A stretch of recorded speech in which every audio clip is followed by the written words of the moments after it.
Salut tout le monde, j'espère que vous allez bien. Pour les personnes qui ne me connaissent pas, bienvenue sur cette chaîne. Je m'appelle Carrie, je suis Mindset Coach et mon but c'est de vous aider à adopter le bon état d'esprit pour pouvoir atteindre vos objectifs de développement personnel. Aujourd'hui, on va parler ensemble de toxicité et de négativité et pour ce faire, on va parler de biais cognitifs. Comme d'habitude, j'ai cherché et trouvé pour vous une définition que je trouve absolument géniale parce qu'elle est très simple. Du coup, je vais vous la lire. Mécanisme de pensée généralement inconscient qui altère le jugement. Véritable distorsion dans le traitement de l'information, ces biais influencent nos choix, d'autant plus quand nous sommes confrontés à une grande quantité de données et que notre temps de réflexion est restreint.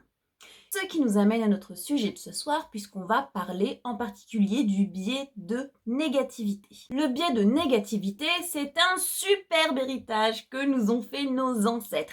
Et quand je parle d'ancêtres, je parle vraiment de l'époque où nous étions chasseurs-cueilleurs. À cette époque-là, le risque de vie et de mort était multiplié par 1000 par rapport à aujourd'hui. Et ceux qui étaient méfiants avaient beaucoup plus de facilité à survivre que ceux qui ne l'étaient pas. Donc, ça s'est transmis de génération en génération et c'est arrivé jusque nous qui vivons dans une époque beaucoup plus confortable, mais on a gardé en nous ce biais cognitif de négativité qui va nous prévenir du danger et du coup se focaliser sur tout ce qui est négatif. Et là, vous allez me dire, oui, mais ce biais de négativité, du coup, on peut très bien le laisser un petit peu de côté et plus trop s'en servir, parce qu'on vit quand même dans une époque beaucoup plus confortable qu'à l'époque où on était chasseurs-cueilleurs, donc on n'a pas besoin de se mettre en alerte toutes les 3 secondes.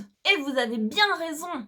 Mais ce biais de négativité, il est malheureusement entretenu régulièrement et même quotidiennement par les réseaux sociaux, par certaines chaînes de médias, par nous-mêmes. Et du coup, comment on fait pour pouvoir se débarrasser de ça qui clairement nous pourrit la vie au quotidien? Au-delà de ne pas pouvoir l'annuler, il ne faut pas non plus le faire parce qu'on en a quand même besoin de ce biais de négativité. On a besoin de se tenir informé, on a besoin d'être prudent, on a besoin d'être bien conscient qu'on ne vit pas dans un monde de bisounours. Donc ce biais de négativité, finalement, il va nous servir.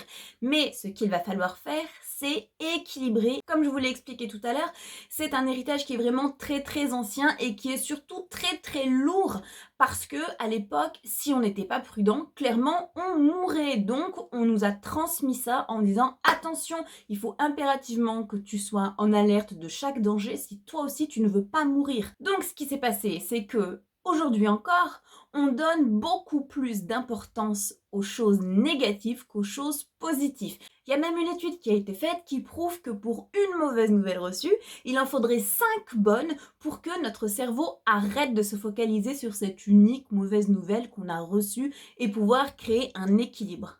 La grande question qui se pose, c'est comment est-ce qu'on fait nous aujourd'hui si on en a marre de baigner dans ce climat de négativité qui est hyper toxique? Il va tout simplement falloir faire le tri et choisir les personnes et les comptes que vous suivez sur les réseaux, les médias que vous choisissez d'écouter, regarder ou lire.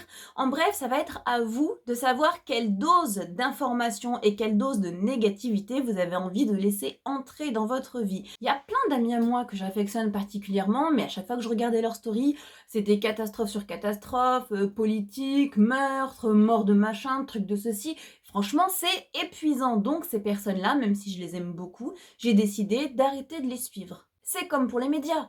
S'informer, oui, mais apprenez à doser. Si vous avez déjà regardé une chaîne d'infos au lever, ou presque, n'allez pas à votre pause allumer la radio pour savoir ce qui se passe et le soir, n'allez pas regarder le JT pour savoir encore une fois ce qui s'est passé, à part événements hyper importants que vous allez voir passer un petit peu partout en flash, vous apprendrez rien de nouveau. À l'inverse, faites entrer un peu plus de positivité dans votre vie. Suivez des comptes qui vous font du bien, écoutez des audios qui vous font du bien, focalisez-vous sur des choses positives comme par exemple les gratitudes. On revient encore une fois dessus, mais je vous garantis que les gratitudes ont un pouvoir énorme, ne les négligez pas. Prenez aussi le temps de vous reposer, de vous aérer, de passer du temps avec vos amis, avec votre famille. Et pareil, si le sujet de conversation ne vous plaît pas, n'hésitez pas à dire « Attends, moi j'ai pas envie de parler de ça. J'ai déjà eu une journée hyper longue, j'ai pas envie de parler de ça. » Personne va vous en vouloir.